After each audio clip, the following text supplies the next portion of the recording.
Hotel Bristol Coffee Shop. 200 rooms. Adjoining bus terminal. Club breakfast, 75 cents. Georgie, I told you I already had breakfast. Well, you'll have another one. Oh, Brooksy, your cousin's wedding did something to you. You look, radiant. Oh. Good enough to serve on a silver platter. Hey, that's an idea. Waiter, bring this girl a silver Stop platter. it. Everybody's looking at Well, let him. I'm happy. So what? Oh, so am I. You know what happened when Mary threw her bridal bouquet? I caught it. When a girl catches a wedding bouquet, it's supposed to mean she's going to get married. Really? Must be something new. Bus leaving in 5 minutes for Fairfield, Clayton, and Coatesville. Nah, seriously, Brooksy. Without you in the office, I don't know where a thing is, and then What's the matter?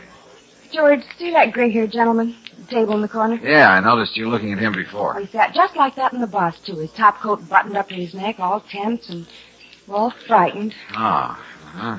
He doesn't seem to be touching his coffee. I thought the trip was making him ill. You know how it is with people sometimes. So I tried talking to him to take his mind off it. Uh-huh. You know, things about the office and you. Oh, no wonder the poor man's not feeling well. Well, it was a long trip, and I'm the friendly type. Now, that redhead over there, going to the hotel bar. Ah, nice. I spoke to her, too. But not about you. Uh-huh. The man wanted sign in her eyes. Her face is too beautiful, her legs are too nice, and she has practically no waist at all. I wonder what holds her together. Well, believe it or not, she works with a journal, a reporter. She was away on vacation. Wait a minute, Angel. What? That gentleman we were talking about, I think he wants to see us. He just sort of motioned me over there. What do you suppose he wants? Why not ask him? Come on. If he's ill, I hope there's something we can do for him. That's right. Someday I may be somebody's grandfather. Yes, I know. I've got it all arranged. Yeah. Oh, hello. Say, you want to drink that coffee. It'll make you feel better. Oh, sorry, young lady. Don't want to impose, but... Oh, no. Wait a minute. Easy, sir. Don't try to get up. You're in pretty bad shape. Yes, I know. Would you do me a favor? Yeah, sure. Would you register me here at the hotel? See that I get upstairs? Of course. There you are now. Just hold on to my arm. Thank you. There, let's get on the other side. All right. That's it. All right, now just take it easy. Here we go. Right through here to the lobby. On the bus, the young lady was telling me about you. Don't try to talk now, sir. Brooksy, take the gentleman over to the elevator. Wait there till I sign in. Oh, what name shall I give? A name? Oh. Well, sure, you have to have... Redmond. Why shouldn't I use it now? Philip Redmond. Okay, I'll be right back. No.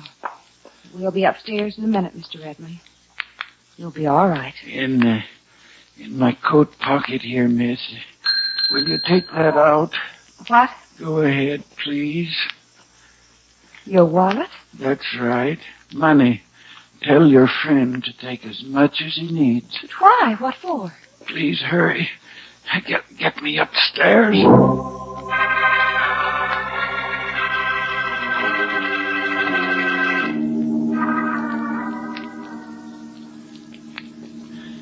Easy now, Mr. Redmond. Yeah. Just rest back in his chair. Yeah. We got that water, Brooksy? Yes, here it is. Oh. You ought to lie down. Yes, and let's get that coat off. No. No, I'll be all right in a minute. I know I will. I must. Wait, I'll look in his wallet. Maybe he has friends, relatives in town, and we can... No, I have nobody here. You must help me. Whatever money you need. Yes, of course. George, I think we ought to call a doctor. Yeah.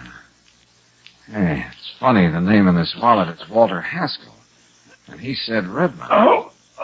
George, while you call the doctor, I'm going to get this coat off and try to make him comfortable. No, please don't. Oh, now, you're going to do just as I say. George. Oh, yeah. I think we'd better call the police as well as the doctor. He's been shot. Oh, this is terrible. Let me have that glass of water. All right, now here, Mr. Redmond, try to drink this. Don't call anybody. Listen. Please, no time to talk now. We got to do something about you. You must get me there. Nothing else matters. Get you where? What are you trying to say? Get me cold. Huh? Well, here you are. No. But you said George, get me... he's feverish. He doesn't know what he's talking about. Cold. There's nothing in it, not a thing. George, he's... Oh. Yeah, we can forget the doctor, Brooksy. Just the police. Oh, no. Oh! Easy. Yeah, hello. What? Coming up here? Well, yes, but... Okay, never mind, thanks. Brooksy. What is it? I don't know, but we gotta get out of here fast. But George, Never mind, come on, just do as I say. No, not the elevator, this way, the stairs. Stay back out of the corridor so they won't see us. Oh, what is it, George? That was the desk clerk on the phone. He said 2 of Mr. Redmond's friends were on their way up. But he said he didn't know anybody in this town. That's just it. What do you make of all this? Ruling them out as friends, they're probably here to finish the job. They started somewhere else. You think that they're... Well, what are we going to do? You beat it downstairs and call Lieutenant Johnson. Tell him exactly what happened. And you? I'll stay right here and see if I can get a look at our 2 visitors. Be careful. Get going, Brooksy. I'll see you down in the lobby.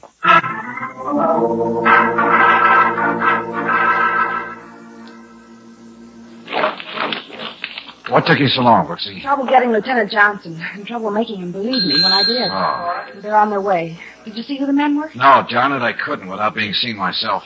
Well, what now? Well, you keep your eye on that elevator. Take a good look at everybody who comes down. Where are you going? See the desk clerk.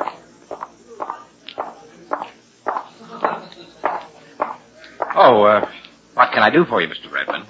I'm not Mr. Redmond. What you do... Oh, now, really. The guests in our hotel are in the habit of registering under their right names. Well, I'm sure the Hotel Owners Association will be glad to hear that. Now, listen, Mr. Platt. Horace Platt. Okay, those 2 men who went upstairs, did they ask for Mr. Redmond by name? Well, no, not exactly. Uh-huh. They merely said they wanted the room number of the party of 3 that just went up in the elevator. You, the elderly gentleman, and the young lady.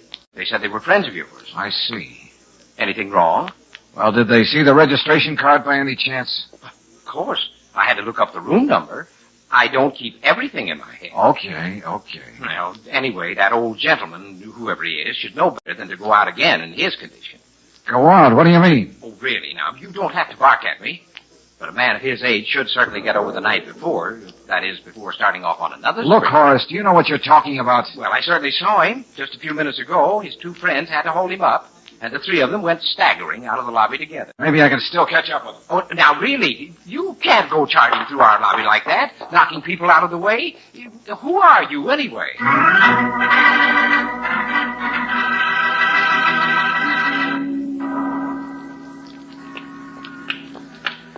I saw you running out of the lobby. What happened? Plenty. Well? Brace yourself, Brooksy. Those 2 guys took Redmond or Haskell or whoever he is for a walk and a ride. What are you talking about? They did that while I was waiting for you to get that call through to Johnson. But that's impossible. He was I know. This seems to be our day for the impossible. The doorman saw 3 men come out a few minutes ago. One of them a little under the weather. They piled into a car and drove off. Oh. You know, I'm kind of glad the police will be taking over from here. Well, I'm afraid they're going to have to put up with me. What do you mean? Brooksy, when a client of mine hires me to look after him, I stick with him. Dead or alive.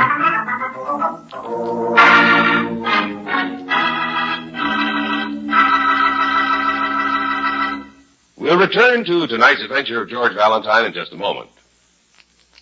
Did you ever stop to think that each time you buy motor oil for your car, you're making a mighty important decision? More times than not, it's the choice of motor oil that makes a big difference in engine performance and can actually mean dollars saved from excessive wear.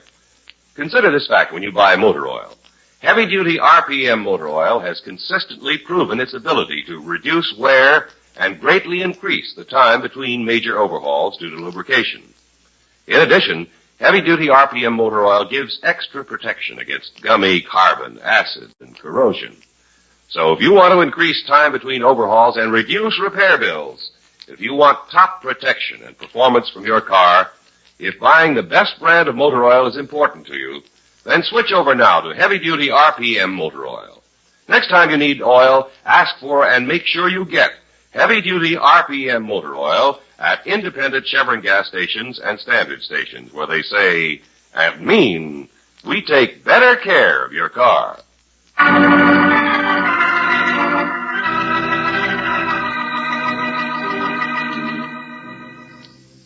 A gentle, gray-haired man refuses to take off his topcoat.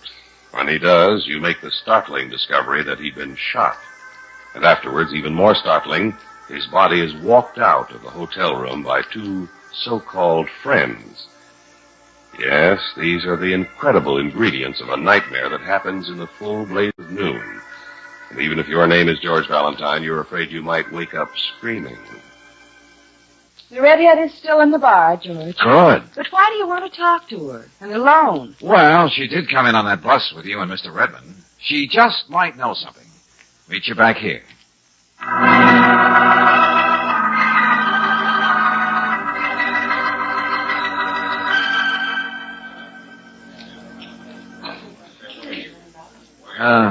Hello. Well, where did you come from? And why didn't you get here sooner? I take it you wouldn't scream if I joined you. How obvious can I be in a public place? Uh-huh. You know, you look like the kind of man who could provide a lot of excitement. Oh, by the way, what's the man's name? Valentine. George. And what can you suggest for excitement? Depends how obvious I can be in a public place. I like you, Valentine, George. You look like the kind who let a girl walk on the outside. Oh, I see. In other words, a mug, a bruiser. You go for that type, don't you? Could be. And what's the girl's name? Williams. Jenny. Of the Journal. What? Yeah, we're going to have a little talk, Williams, Jenny. You'll place an ad in your paper, and then we'll get together in my office tonight. Here you are, bartender. Keep the change.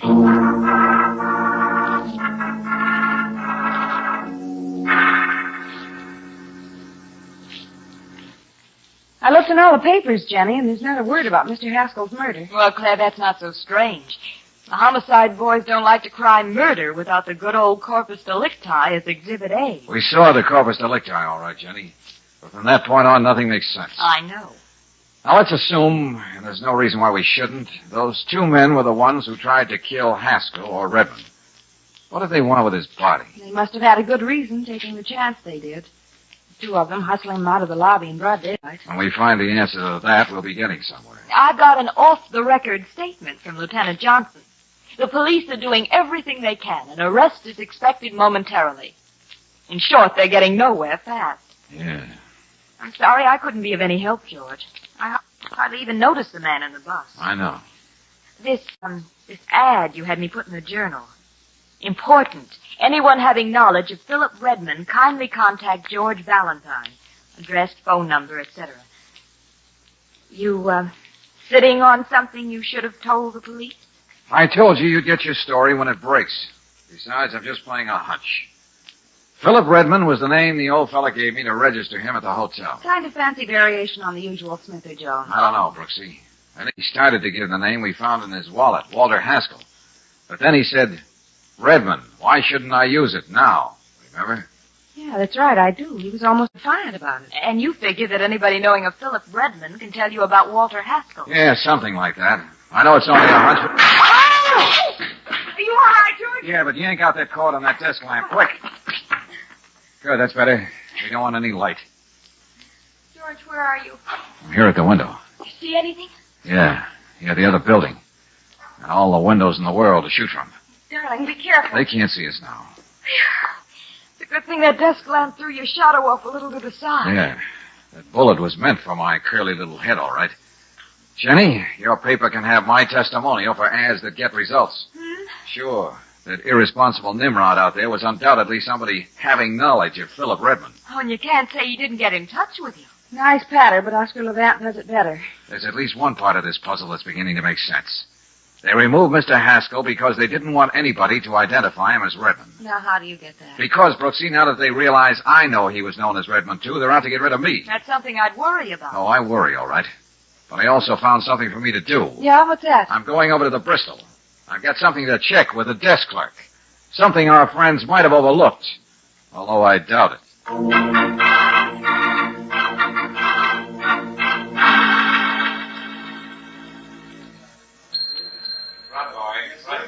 You two ladies stay here by the entrance. I'll be right back. All right, George. Yes, sir. Good evening. Oh, where's the other fellow who was on the desk today? Horace, he wasn't feeling very well. One of the boys had to take him home. Oh, I see. Kind of sudden like. Yes, sir. I'm a friend of his. He asked me to take his place. Well, I guess you can help me. Yes, sir. Well, I want to look through your registration cards for today. I don't know if I can... Take my word for it. It's important. If you don't believe me, you can ask the police. Well, I guess it's all right. Here, there are just a few. Okay, thanks. Uh-huh. Find what you want? No, I didn't. But don't take it to heart, friend. I didn't expect to. So long, and thanks again. Don't mention it. Bus leaving in 5 minutes, Fairfield, Clayton, and Coatesville. Well, George, what did you find? I was right. They didn't overlook a thing. Not there, huh? No. Anybody investigating would never find out by the records that a man named Philip Redmond registered here today. I don't think there's much doubt what this means. I think I know what you mean, and I don't like it. Those two walked out of here with our friend today because they didn't want anybody to know his real identity. Somehow they lifted the registration card to make sure. And they even tried to kill me to make doubly sure. You ought to pass the next round, George. Put yourself in the capable hands of Lieutenant Johnson.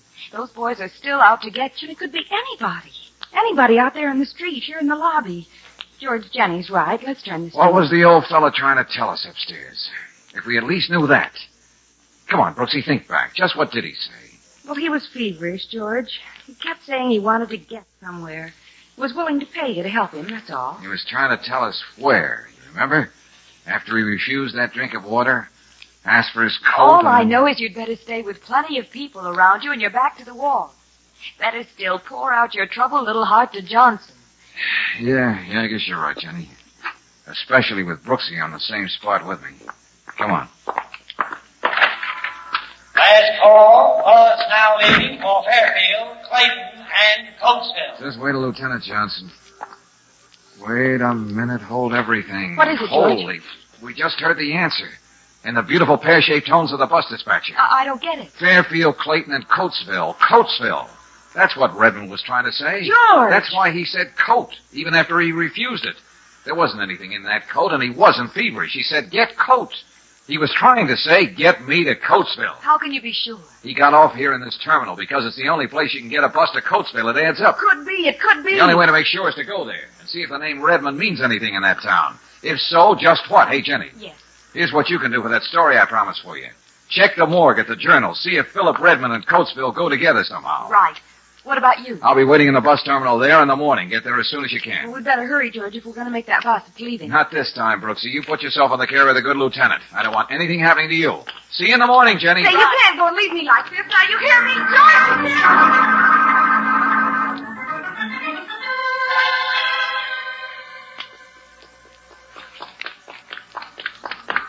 Hold it. You got another passenger. Thanks. Oh, I just made it. Oh. Well, Hey, driver. you're not going to hog the whole seat, are you?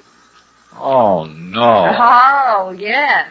Oh, now look, Brooksy, I'm serious. Off you go. The bus is already going. I know. I'll stop But it. just this morning you said I was, well, indispensable. Come on now, out you go, If out you you do, go. I'll scream and tell the driver you're molesting me, and then he'll throw you off. I don't care. Ah! No. Oh, it's all right, driver. The lady just remembered she forgot to turn the gas off under the roast. Oh, sit down, you Benedict Arnold.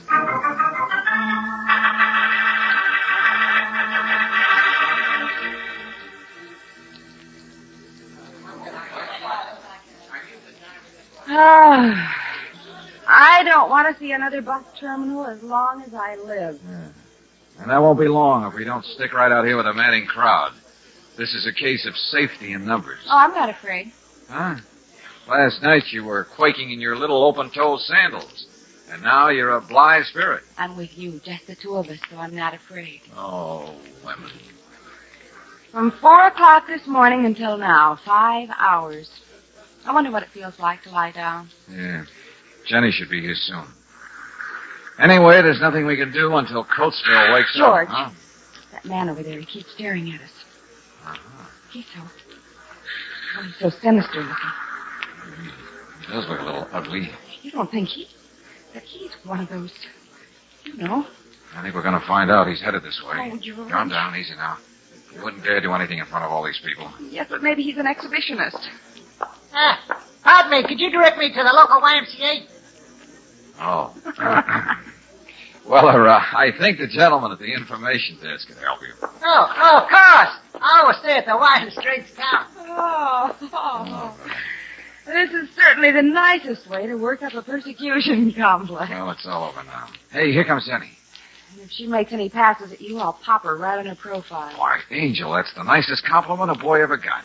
Hi. Nice place you got here. It's small, but we call it home. Of course, we get some curtains. Okay, Brooksy, skip it. What'd you find out, Jenny? George, you got me on the trail of a real story, if it checks. Here, take a look at this picture. I found it at the morgue in the journal. Yeah. Now, is that Redmond or isn't he? Sure. He's younger there, but it's the same man, all right. Well, that was taken 13 years ago when his face was in all the papers. The time he disappeared. Disappeared? Took a powder, vanished into thin air. He was only the mayor of this thriving little community. Whoa, what do you know? When he disappeared, he left a real mess behind him.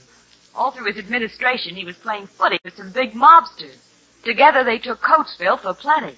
Very interesting. He seemed like such a nice gentleman. Maybe he was coming back because his conscience was bothering him. Doesn't matter why he was coming back. The point is somebody didn't like the idea. Didn't like the idea of his coming back to life at all. For 15 years, he must have lived somewhere as Walter Haskell. And our unseen friends are still bent on keeping the name of Redmond dead and forgotten. They don't want anybody nosing back into the old scandal. Maybe there are big names involved. That could be it. No wonder they're playing rough. I think you can unload this to the police now, George. No, not yet. Not till I try a little experiment. What? If we're the only ones who know that Redmond and Haskell are one and the same, why not trade in on it? Let's make our unseen playmates show their hand. Just how? By getting a list of Coatesville's hotels and, well, seeing if curiosity doesn't kill something else besides cats.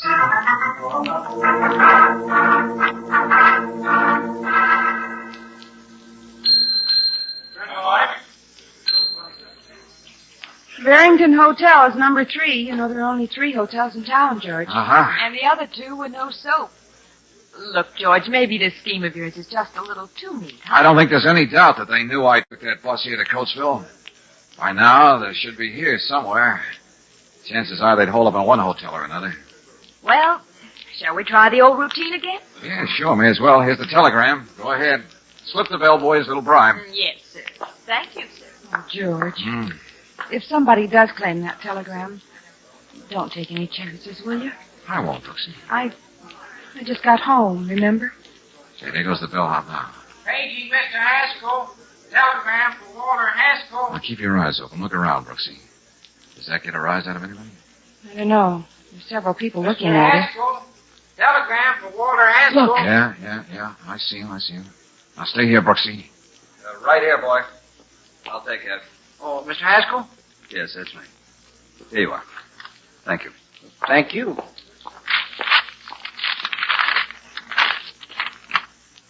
What? Appropriate little telegram, isn't it? Picked it out myself. Yeah, message number 18 for proud parents of a new son. What do you want? Let me read it for you. Now you can say with pride and joy, here's our very own little boy. Yeah, hello, Sonny. Don't tell me you're the desk clerk here, too. I don't know what you're talking about. You arranged to take poor Horace's place at the Bristol yesterday, didn't you? So you could get rid of Redmond's registration card? Incidentally, what hospital have you got Horace in? Look, I don't have to answer. Keep your hands out of your pockets. I got one of those things, too. Get away from me. Now, before I... Give me that. Take this gun. It spoils your shape. All right, Buster. That's much better. George, this is the manifold. That he is. Well, we got a bite, didn't we? Look, you. You just couldn't resist finding out who could be sending Walter Haskell a telegram, could you? What's really the name they got under your pinup picture in the post office? He's the loquacious type, isn't he? Oh, he's just saving it all up for Lieutenant Johnson. And then he can talk and sing at the same time.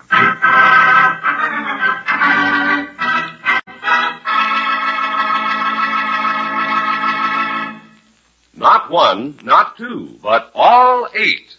You probably know by now that means Chevron Supreme, the gasoline that gives you all 8 high-performance qualities. Maybe you know, too, that these 8 qualities are quick starting, fast warm-up, smooth acceleration, anti-knock, vapor lock prevention, full power, economy mileage, and area blending. But the point I want to make is this. You'll never know what all this can mean in real driving pleasure until you try Chevron Supreme gasoline in your car. So why wait any longer? Next time you need gas, pull in and fill up with Chevron Supreme gasoline at any standard station or independent Chevron gas station where they say and mean, we take better care of your car.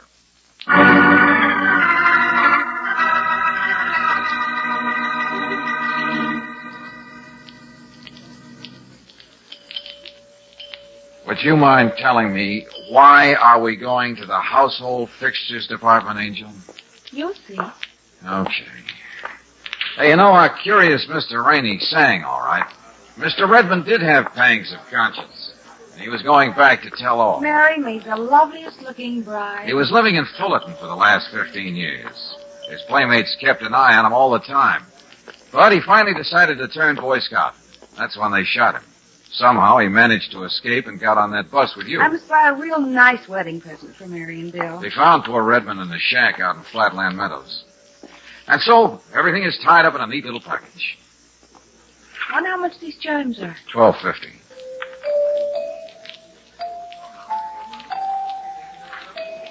I'll take 2 of these. But, Angel, what's the other one for? If I live long enough, you'll find out. Welcome home, darling. Welcome home.